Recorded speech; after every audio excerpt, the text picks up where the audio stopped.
다윗은 하나님과의 관계를 최우선으로 하여서 가까운 사람, 먼 사람, 또 대적까지 또 품는 성숙한 인격의 사람이었습니다. 하나님은 그런 다윗을 유다의 왕으로 세우셨고 유다는 다윗을 진정한 왕으로 옹립하였습니다.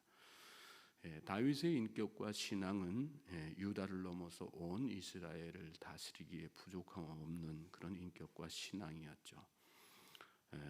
다윗이 온 이스라엘의 왕이 되는 것은 이미 예정된 하나님의 계획이기도 했습니다. 그럼에도 불구하고 오늘 본문에 보면 그런 하나님의 계획을 거부하고 다윗을 왕으로 인정하지 않는 그 반대 세력들이 있었음을 보게 됩니다.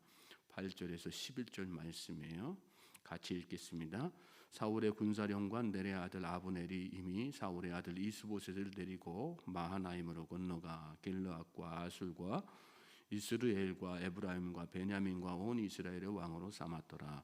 사울의 아들 이스보셋이 이스라엘 왕이 될 때의 나이가 40세이며 2해 동안 왕위에 있으니라. 유다 족속은 다윗을 따르니 다윗이 헤브론에서 유다 족속의 왕이 된 날수는 7년 6개월이더라.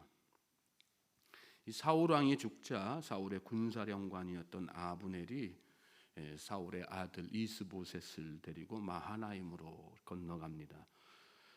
아브넬은 마하나임에서 이스보셋을 왕으로 삼고 길르앗과 아슬과 또 이스라엘과 에브라임과 베냐민과 온 이스라엘을 다스리게 하죠. 이스보셋이 유다 지파를 제외한 나머지 11지파를 통치하게 된 것입니다. 말씀에 보면 그는 40세에 이스라엘의 왕이 되었고 2년 동안 왕위에 있었다. 그렇게 나오죠. 또 그리고 유다 족속은 다윗을 따랐고 다윗은 7년 반 동안 헤브론에서 유다 족속의 왕으로 다스렸다. 이렇게 당시의 상황을 설명하고 있습니다.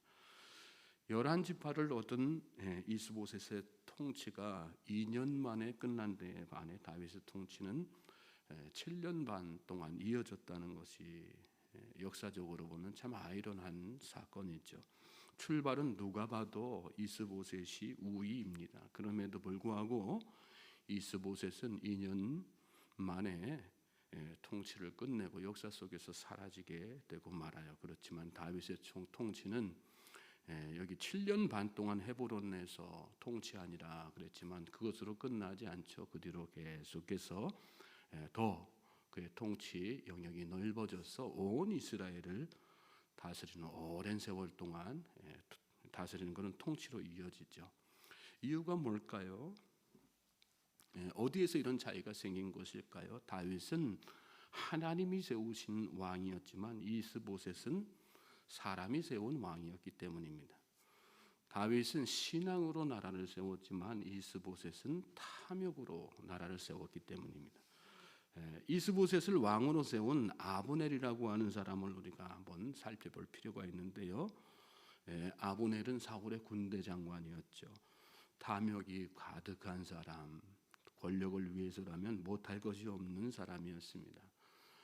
그는 한때 권력을 위해서 다윗을 사울에게 소개하기도 했어요. 그렇지만 이 다윗이 위협이 되자 사울과 함께 다윗을 없애는 데 앞장선 사람이었습니다. 사울이 중간중간 우리가 사무엘상 살펴보았지만 마음을 돌이키고 회개하려는 순간을 맞지 않습니까? 그런데 결국은 그렇게 하지 못하죠. 근본 원인은 그의 불신앙과 악한 영의 역사였지만 이 아브넬과 같은 탐욕에 젖은 사람들이 측근으로 포진해 있었기 때문에 하고 싶어도 하지 못하는 그런 상황들이 있었을 것입니다. 여러분, 탐욕으로 세워진 나라는 절대로 오래갈 수가 없습니다. 사람의 손으로 세운 왕국은 모래성처럼 한순간 허물어질 수밖에 없는 것입니다. 영생은 곧 유일하신 하나님과 그가 보내신 자 예수 그리스도를 아는 것이라고 말씀했습니다. 영원하신 분은 하나님이십니다. 믿습니까? 하나님께서 세워주신 나라, 하나님께서 세워주신 기업, 하나님께서 세워주신 가정만이 든든히 서는 것입니다. 오늘 우리는 무엇으로 이 나라가 서기를 원하고 있습니까? 무엇이 여러분의 가정을 세우는 원동력이라고 생각하십니까? 하나님이 아닌 것들을 다 내버리실 수 있길 바랍니다. 예수님이 아닌 것들, 신앙으로 세워지지 않는 것들을 다 배설물처럼 여기십시오. 그때 하나님께서 여러분의 가정도, 기업도, 또 우리나라와 민족까지도 다 든든히 세워주실 것입니다. 우리 신앙은 그걸 믿고 하나님을 따라가는 거예요. 자, 12절부터 17절 말씀 또 같이 읽겠습니다. 시작.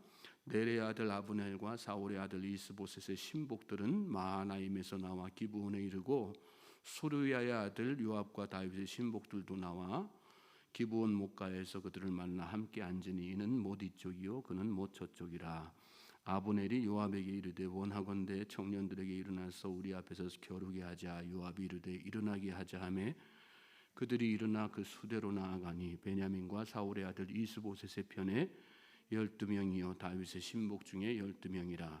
각기 상대방의 머리를 잡고 칼로 상대방의 옆구리를 찌르며 일제히 쓰러진지라. 그러므로 그것을 헬갓 핫소림이라 일컬었으며 기브온에 있더라. 그날의 싸움이 심히 맹렬하더니 아브넬과 이스라엘 사람들이 다윗의 신복들 앞에서 패하니라. 다윗이 통치하는 유다의 군대와 이스보셋이 통치하는 이스라엘 연합군이 기브온에서 전투를 벌이는 그런 장면이죠. 이 장면에서 우리가 주목해야 할 부분은 이 싸움을 누가 시작했는가, 누가 동족 간에 이런 전쟁을 일으켰는가 하는 것입니다.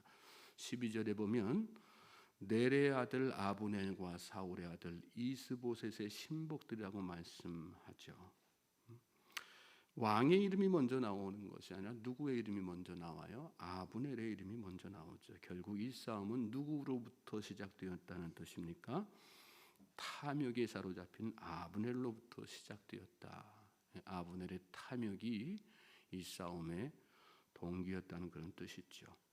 형식은 각 진영에 청년 12사람씩 이렇게 세워가지고 싸우는 싸움이었지만 그 이면에 누가 버티고 있는 거예요? 아브넬이 버티고 있는 것이. 우리가 신앙으로 가정을 세우고 신앙으로 교회를 세우고 신앙으로 뭔가를 해보려고 하면 방해하고 싸움을 걸어오는 자들이 있습니다. 그 이면에는 항상 탐욕으로 가득한 사단 마귀가 도사리고 있는 거예요. 마귀는 여러분 우리로 하여금 가만히 평안하게 신앙생활하도록 내버려 두지 않습니다. 여러 가지 시험과 환난을 앞세워서 싸움을 걸어오게 되는 거죠. 17절에 보면 그날의 싸움이 심히 맹렬하였다 이렇게 나옵니다. 우리가 싸우는 마귀와의 영적 전쟁이 얼마나 치열한 것인지를 보여주는 그런 말씀이라고 할 수 있습니다. 또 그 싸움의 결과는 아브넬과 이스라엘 사람들이 패하고 다윗의 신복들이 승리했음을 말씀하고 있죠. 마귀와의 싸움은 여러분 치열한 전쟁입니다. 우리가 살면서 당하는 시험 환난들을 생각해 보세요. 만만해요? 만만하지 않습니다. 견딜만해요? 견딜만하지 못할 때가 더 많습니다. 그만큼 치열한 것이에요. 그러나 그런 중에도 우리가 한 가지 확신해야 되는 것은 승리는 우리 것이라는 것입니다. 믿습니까?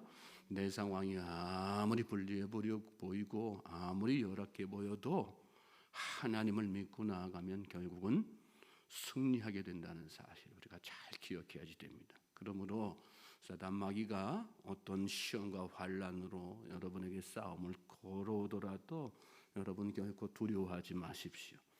기도와 말씀으로 담대히 맞서 싸우시기 바랍니다. 하나님은 우리가 감당치 못할 시험을 결코 허락지 않으신다고 약속하셨어요. 약속의 말씀을 붙들고 또 우리 안에 계신 성령님, 우리의 대장 되시는 예수님을 믿고 담대하게 싸우면 모든 시험 환난을 다 물리치고 반드시 승리하게 되는 것입니다. 오늘 저와 여러분에게 그런 믿음, 그런 담대함에 있게 되기를 주님의 이름으로 소망하고 축복합니다. 18절에서 23절 말씀이에요. 또 같이 읽겠어요. 시작. 그곳에 수르야의 세 아들 요압과 아비새와 아사헬이 있었는데 아사헬의 발은 들노루같이 빠르더라. 아사헬이 아브넬을 쫓아 달려가되 좌우로 치우치지 아니하고 아브넬의 뒤를 쫓으니 아브넬이 뒤를 돌아보며 이르되 아사헬아 너냐 대답하되 나로라. 아브넬이 그에게 이르되 너는 왼쪽으로나 오른쪽으로 나가서 청년 하나를 붙잡아 그의 군복을 빼앗으라 하되 아사헬이 그렇게 하기를 원하지 아니하고 그의 뒤를 쫓음에 아브넬이 다시 아사헬에게 이르되 너는 나 쫓기를 그치라.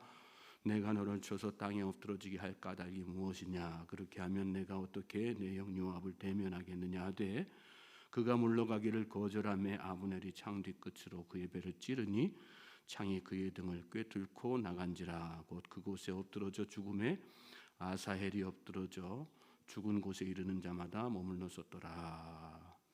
여기 말씀은 수르과의 세 아들 요압, 아비세, 아사헬이라고 하는 사람이 있었는데 그 중에 아사헬이 아브넬과 개인적으로 이렇게 싸움을 하다가 전사하고 마는 안타까운 다윗의 입장에서는 수족과 같은 사람을 잃은 그런 장면이죠. 근데 이 말씀을 자세히 살펴보면 아사헬이 여기 말씀 보면 아사헬이 어떤 사람이냐, 발은 들노루 같이 빠르더라. 얼마나 용맹하고 싸움을 잘하는 사람인지 날렵한 사람인지를 표현하는 그런 말씀이죠. 그런데 이 싸움에서 결국은 아브넬에게 패하고 전사하고 말아요.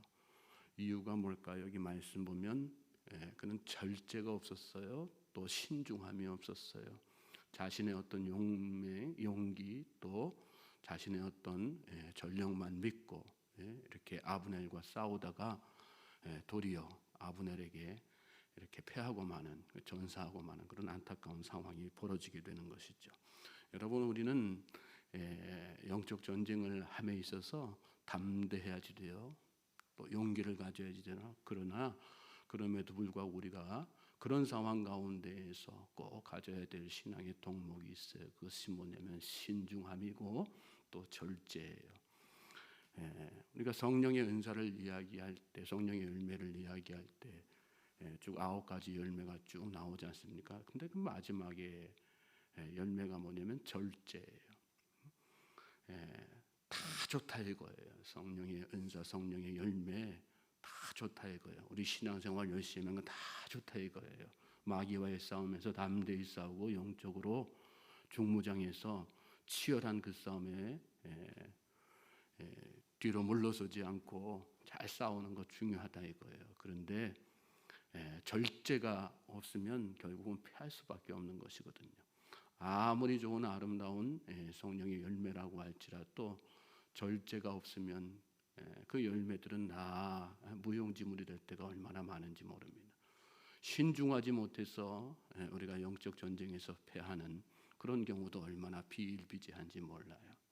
우리는 하나님의 사람으로서 하나님이 우리 삶 가운데 늘 함께 하시고 역사하시지만 그럼에도 불구하고 늘 상황을 바르게 보는 신중함이 있어야지 되는 거고요. 내가 이 싸움에서 잘 승리할 수 있을까? 믿음을 가지지만 그럼에도 불구하고 절제하는 그런 신앙인이 되어야지 되는 것입니다. 그럴 때 우리가 한순간 실수하지 아니하고 끝까지 잘 싸워서 승리할 수 있는 그런 참된 하나님의 사람으로 나아갈 수 있게 되는 것입니다. 오늘 우리 삶 가운데 내가 혹시 신중하지 못해서 또 절제하지 못해서 이를 그르친 기억들은 없습니까? 지금 내가 처한 상황 가운데에서 신중함이 필요하고 또 절제가 필요한 일들은 없습니까? 진지하게 기도하고 우리 상황을 돌아보는 가운데 더 신중해지기를 또 더 지혜롭고 절제 있는 삶을 살기를 하나님 앞에 구하는 모두가 되기를 주님의 이름으로 소망하고 축복합니다.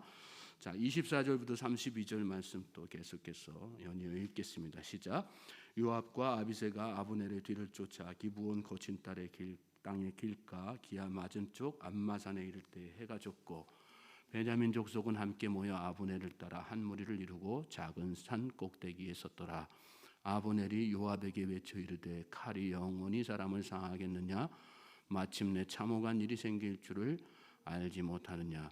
내가 언제 무리에게 그의 형제 쫓기를 그치라 명령하겠느냐?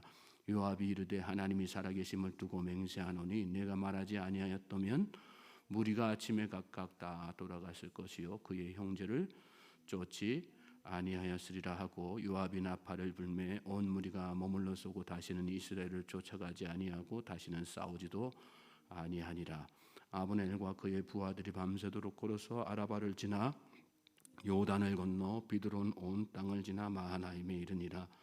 요압이 아브넬 쫓기를 그치고 돌아와 무리를 다 모으니 다윗의 신복 중에 19명과 아사헬이 없어졌으나 다윗의 신복들이 베냐민과 아브넬에게 속한 자들을 쳐서 360명을 죽였더라. 무리가 아사헬을 들어올려 베들레헴에 있는 그의 조상 묘에 장사하고 요압과 그의 부하들이 밤새도록 걸어서 헤브론에 이른 때에 날이 밝았더라. 아브넬과 요압 사이에 이렇게 휴전이 이루어지는 장면이죠. 아브넬의 탐욕으로 시작된 이 기브온 전투는 결국은 양측의 손실만 가져오고 이렇게 막을 내립니다. 물론 싸움을 엄밀히 따지면 싸움의 승패는 다윗의 군대에 있었죠. 왜냐하면 더 아브넬의 손실이 더 큰 손실이었으니까요. 그러나 그럼에도 불구하고 우리가 깨닫는 것은 어찌됐든 양 진영 다 상처가 있었다는 것입니다. 여러분, 우리가 신앙으로 산다는 것은 사랑으로 사는 거예요. 싸우지 마세요. 평화를 목적하면서 살아야 되는 거예요. 탐욕을 다 버리면 마음속에 평화가 찾아오는 거예요. 그리고 누구를 대하든 사랑으로 다 감수할 수 있는 거죠. 우리는 신앙으로 살아야 됩니다. 하나님 붙들고 살아야 됩니다. 예수님만이 진정한 평화를 줄 수 있는 것 아니겠어요? 늘 뭔가 어떤 삶 가운데에서 우리가 신앙생활하면서 또 세상을 살아가면서 부딪힐 일이 있으면 예수님을 생각하시란 말씀이에요. 네. 싸우지 않고 승리하는 것이 최선이에요, 사실은. 그리고 그럴 때 오히려 사단 마귀는 더 무력해지는 것이고 하나님의 사람들은 더 견고하게 서는 것 아니겠습니까? 그리고 공동체가 그래서 더 탄탄해지는 것입니다. 오늘 여러분의 가정이 그런 가정 되길 바랍니다. 우리 교회가 나라와 민족이 그런 교회 또 기업 나라와 민족 되기를 위해서 열심히 기도하십시오. 예수님이 답이에요. 예수님이 답이에요. 복음이 답이에요. 오늘도 그런 믿음으로 예수님을 생각하면서 예수님을 모시고 사는 우리 모든 주의 백성들 되시기를 다시 한번 주님의 이름으로 소망하고 축복합니다.